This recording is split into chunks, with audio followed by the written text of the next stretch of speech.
खुलुमबाय बे समाव बडलेण्ड इंखं टेलिभिजननि स्टुडिअआव मिथिका नार्जारि।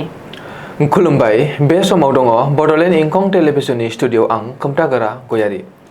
दिनैनि गाहाय रादाबफोराव दङ। उदांस्रि सान फालिनायाव सोर मन्थ्रिया बबेयाव फिरफिला उरायगोन बेखौ फोसावबाय। भारत सोरखारनि रिपर्ट 2036 मायथाइयाव भारतनि सुबुं सानखोआ 152.2 कौटि जाहैनो हागौ। CAA नि जोहै आसामाव सासे बांग्लादेशिया भारतनि नोगोरारि मोनबाय। 3 सेप्तेम्बर खालि आसामनि मोननै रायजो सभा मासिनि बिसायख'थि। बङाइगाव रिफाइनारियाव हर घर तिरंगा हाबाफारि। हर घर तिरंगा अभियानजों 156 बिएन CRPFआ बाइक रेलि खालामदों। जिनाहारि खालामनायनि दायाव सासे रेपिड' ड्राइभारा ग्रेप्तार। आगरतला रेलवे स्टेशनाव सा 16 बांलादेशी नोगोरारिफोरखौ ग्रेप्तार खालामदों। उन्दै गथ'साखौ लांखारना जिनाहारि खालामनायनि दायाव सासे लम्पटआ 15 बोसोर जेल। ड्राग्सजों सोमोन्दो थानाय नंखाय खौरांगिरिजों लोगोसे 3 सुबुंफोरखौ गुबुन गुबुन जायगायाव ग्रेप्तार खालामदों। दानिया फैदिनि आबुं रादाबाव।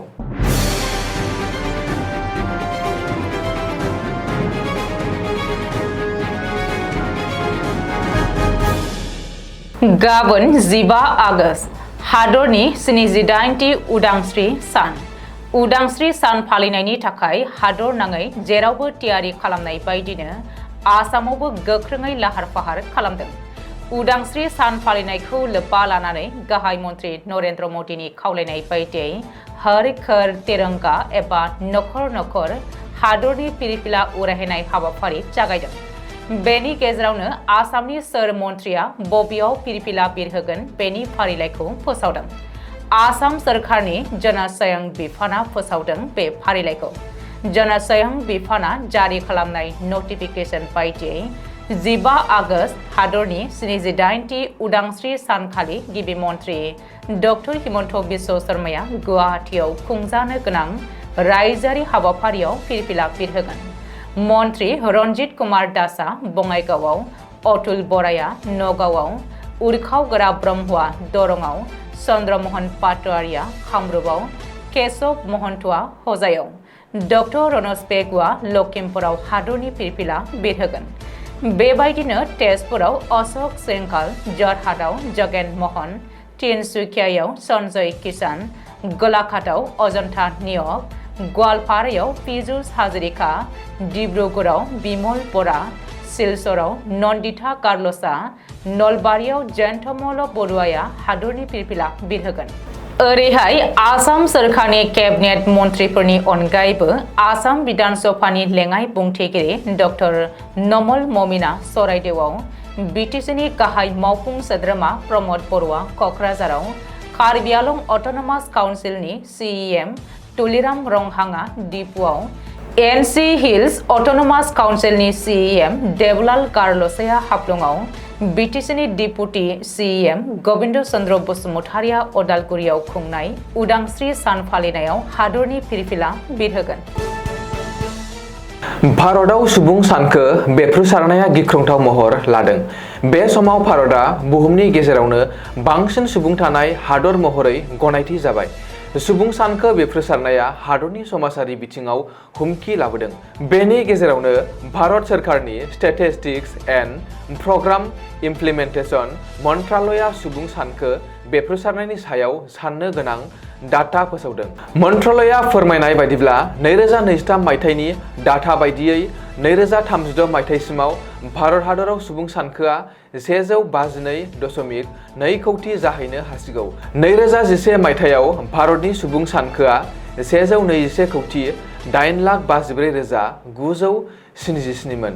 मख'नो गोनांदि भारतनि सुबुं सानखोनि सायाव नायबिजिरसंनायाव मोननाय बायदिब्ला 2011 मायथाइयाव हौवाफोरा 48.5 जौखोन्दो आरो आइजोफोरा 48.4 जौखोन्दोमोन। बे डाटा बायदियै आथोननि रेशिय'आ सा 943 आइजोफोरनि हेंथायै सा 1000 हौवा सुबुं आरो बियो 2036 मायथाइसिमाव 952 सिम बांनो हागौ होननानैबो आन्दाज खालामनाय जादों।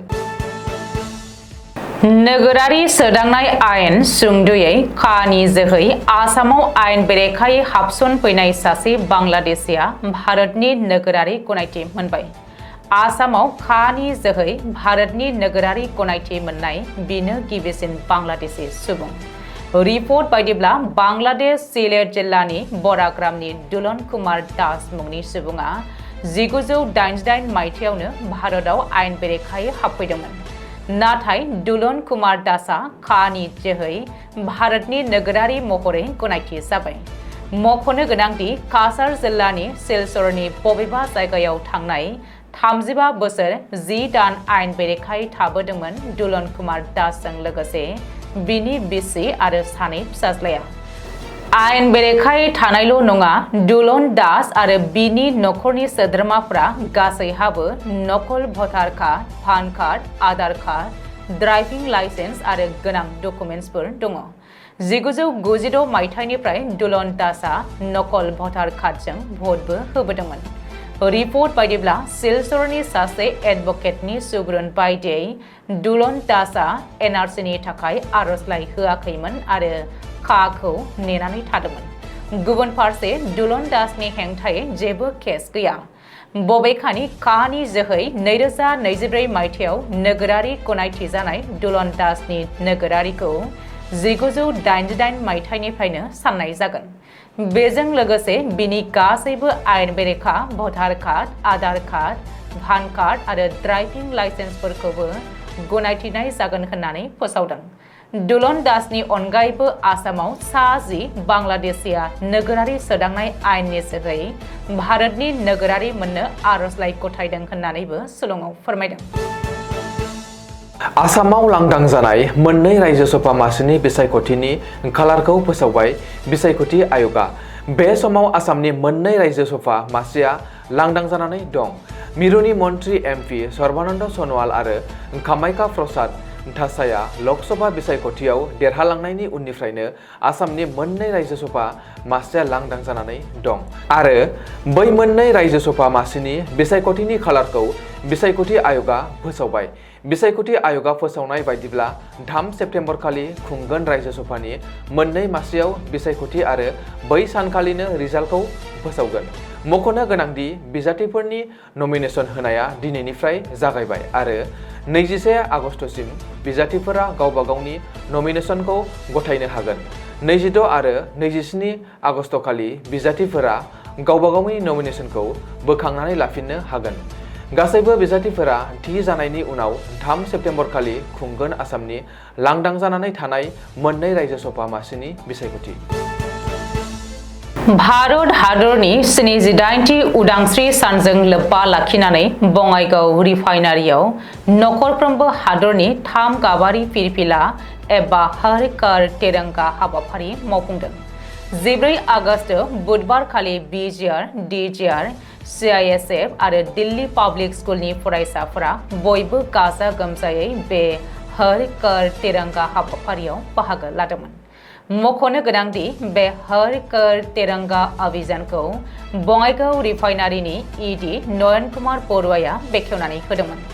लोगोसेनो 135 BN इनफेन्ट्रि इक' आर्मि जवानफोराबो बे हाबाफारियाव गाजा गोमजायै बाहागो लानानै मोनसे बाइक रेलिबो खालामदोंमोन।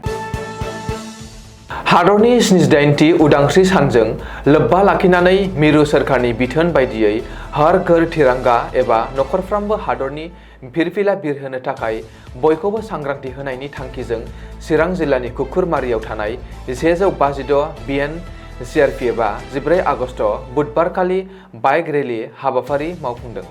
बे बाइक रेलियाव जायगानि गोबां सुबुंफोराबो बाहागो लाफादोंमोन। बुधबारखालिनि बे हाबाफारियाव लवार आसामनि बिबान लाथ' DIGP श्री सुनन्द कुमार, श्री नीरज कुमार, लवार आसाम आरो 156 BN CRPFनि डिपुटि कामान्डेन्ट श्री शान्ति रन्जन मण्डल, डिपुटि कामान्डेन्ट श्री रजनीश कुमार पाठक आरो 156 BN CRPFनि गोबां जवानफोरजों लोगोसे जायगानि लाइमोनफोरा बाहागो लादोंमोन। DIGP सुनन्द कुमारा हाबाफारिखौ बेखेवनानै मिन्थिहोदों दि बे 78थि उदांस्रि सानजों लोब्बा लाखिनानै हादरनि बयखौबो नखर नखर तिरंगा एबा फिरफिला बिरहोनो हानाया भारत हादरनि भारत बिमाखौ सिबिनायनि नेरसोनथि होनजायो आरो बेखायनो जों बयबो हादरनि फिरफिलाखौ बिरहोनांगौ। बक' टाउननि सासे आइजोआ खामानि मावनो होननानै गुवाहाटीसिम थांनानै इन्टार स्टेट बास टार्मिनेल मोनहैनायनि सिगांनो सासे रेपिड' ड्राइभारा खाबु लानानै जिनाहारि खालामनाय जाथाया सोराङाव फैदों। सन्देह खालामनाय लंपटखौ काछार जिल्लायाव थानाय बरा खाथिनि फकीर खान होननानै सिनायथि होदों। सुलुङाव फोरमायथिनाय बायदिब्ला आमिनगाव मोनहैनायनि उनाव मालिगाव ओनसोलाव रेपिड' ड्राइभारखौ लोगो मोननानै लिभ लानानै खामानि नागिरनो थांनायावनो बेबायदि जाथाया जादोंमोन। बबेखानि फकीर खाननि आखला साबजाथाव नङैजों लोगोसेनो बियो आइजोनो खामानि नागिरनानै होगोन होननानै थिरांथा लानायनि उनाव कामाख्या रेलवे स्टेशननि साखाथियाव थानाय हाग्रा ओनसोलाव लाना थांनानै जिनाहारि खालामखांनायनि उनाव ISBTसिम दोनहैखांनानै फकीर खाना लोगो लोगो खारखोमादोंमोन। राहा गोमाजानाय आइजोआ जालुकबारि पुलिस थानायाव लंपटनि बेरेखायै एजाहार होनाय जायो। बे संदाननायनि उनाव जालुकबारि पुलिसआ केस नम्बर 383/24 बायदियै मंगलबार खालि ग्रेप्तार खालामनायजों लोगोसे जाथायनि सायाव गोख्रोङै नायबिजिरनो थिरांथा लानाय जायो। बांलादेशआव सोलिगासिनो थानाय दुंहाव थासारिनि जाहोनाव आगरतला रेलवे स्टेशनाव बांलादेशनि सा 16 नोगोरारिफोरखौ ग्रेप्तार खालामनानै पुलिसनि आवथायाव लानानै थांनाय जायो, जेराव सा 13 हौवाफोर आरो 3 आइजोफोर होननानै मिथिनो मोननाय जादों। ग्रेप्तार खालामनाय सुबुंफोरनि गेजेराव 3 सुबुंखौ आयेननि बेरेखा दालाली खामानि मावग्रा होननानैबो सिनायथि मोनदों। सोरखारि रेलवे पुलिस स्टेशनाव ग्रेप्तार खालामनाय गासैबो सुबुंफोरनि बेरेखायै आयेननि गुबुन गुबुन दफानि गेजेरजों साजा जाबसिननानै होनायजों लोगोसेनो बिसोरखौ बुधबारखालि बिजिरसालियाव लाबोनाय जागोन होननानैबो फोरमायथिदों। पुलिसआ ग्रेप्तार खालामनाय सुबुंफोरनि सिनायथिखौ मिजामुर रहमान 26 बोसोर, शफिकुल इस्लाम 30 बोसोर, मोहम्मद अलामिन आली 23 बोसोर, मोहम्मद मिलन 38 बोसोर, साहाबुल 30 बोसोर, शरीफुल शेख 30 बोसोर, कबीर शेख 34 बोसोर, लिजा खातुन 26 बोसोर, तानिया खान 24 बोसोर, एटी शेख 39 बोसोर, ब्रिदबन मंडल 21 बोसोर, आब्दुल हाकिम 25 बोसोर, मोहम्मद इदुल 27 बोसोर, मोहम्मद आब्दुर रहमान 20 बोसोर, मोहम्मद आयुब आली 30 बोसोर आरो मोहम्मद जियारुल 20 बोसोर होननानै मिथिनो मोननाय जादों। क'क्राझार बिजिरसालिनि स्पेशियेल जाज जयदेव घोषआ सासे उन्दै गथ'साखौ लांखारनानै जिनाहारि खालामग्रा सासे लंपटखौ 15 बोसोरनि गोलाव सम जोबथेसालिनि साजा फोसावनानै होनाय जायो। बे जाथाया थांनाय 17 जानुवारि 2022 मायथाइयावनो जादोंमोन आरो जाथायनि गुबै दायनिगिरिखौ 30 बोसोर बैसोनि इन्जामामुल हक होननानै सिनायथि होदों। सोरखारि उकिल मनजित घोषआ फोरमायथिनानै होनाय बायदिब्ला दायनिगिरि इन्जामामुल हकआ उन्दै हिन्जावसाखौ टिउसन लानायनि बाहाना खालामना थगायनानै दिल्लीयाव सानब्रैसिमहालागै लांखारनानै दोनहैनायनि उनाव जिनाहारि खालामदोंमोन। जोबनायाव पुलिसआ हिन्जावसा गथ'खौ रैखा खालामनायनि उनाव दायनिगिरिनि बेरेखायै एजाहारबो होनाय जादों। बिजिरसालिया इन्जामामुल हकनि बेरेखायै protection of children from sexual offences आइननि धारा 6 नि गेजेरजों दायनिगिरि हमनानै बिखौ 15 बोसोरनि थाखाय जोबथेसालिनि साजा फोसावनानै होनाय जायो। बेनि अनगायैबो बिजिरसालिया जुरिमाना गैयाजासे जोबथेसालियाव थानायनि गनायथि होयो। बबेखानि इन्डियान पेनेल क'डनि 368 दफानि गेजेरजों इन्जामामुल हकनि सायाव 5,000 रांनि जुरिमाना फोनांनायनि अनगायैबो 5 बोसोरनि जोबथेसालिनि साजा फोसावनानै होबावो। लोगोसेनो दान मोनसे जुरिमाना गैयाजासे जोबथेसालियाव थानो मोननायनि गनायथि फोसावनानै होनाय जायो। ड्राग्स फालांगि खालामनायनि बेरेखायै स्पेशियेल टास्क फर्स हानजाया गोख्रोङै अपारेसन खालामनायनि गेजेरजों मंगलबारखालि गुवाहाटीआव सासे आइजोखौ ग्रेप्तार खालामनायजों लोगोसे बिनिफ्राय गोबां बिबांनि ड्राग्स जब्द खालामनाय जादों। सोरदै संदाननायनि गेजेरजों पानबाजार पुलिस थानानि सिङाव थानाय गुवाहाटी रेलवे स्टेशननि पार्किं ग्राउन्डआव सिग्रोमनायनि जाहोनाव 34 ग्राम लिरथाय हेर'इन गासै मोन 27 फिसा फिसा धेमाफोर जब्द खालामनो मोनदोंमोन। बेजों सोमोन्दो थानाय दायनिगिरिखौ धुबरी जिल्लानि खलगन्जनि थागिबि आफसाना खातुन उर्फे थुलु 28 बोसोर होननानै सिनायथिनाय जायो। बेराफारसेथिं गुबुन मोनसे जाथायाव आसाम पुलिसआ सासे नंखाय खौरांगिरिजों लोगोसे सासे सुबुंखौ नगावनि कसुआ ओनसोलाव ड्राग्सजों बुंनाय गासै मोन 30 फिसा फिसा धेमा जब्द खालामनो मोननायनि दायाव ग्रेप्तार खालामनाय जायो। ग्रेप्तार खालामनाय दुलाल हुसेन, जाय गावखौनो नंखाय बिजोंनि खौरांगिरि बुंथिनानै लादों, आरो आब्दुल मालिक, सानै दायनिगिरिखौ दासान्दि पुलिसनि आवथायाव लानानै थांनाय जायो होननानै मिथिनो मोननाय जादों। दिनैनि रादाबा एसेनोसै। गोजोन्थों। गोजोन्थों।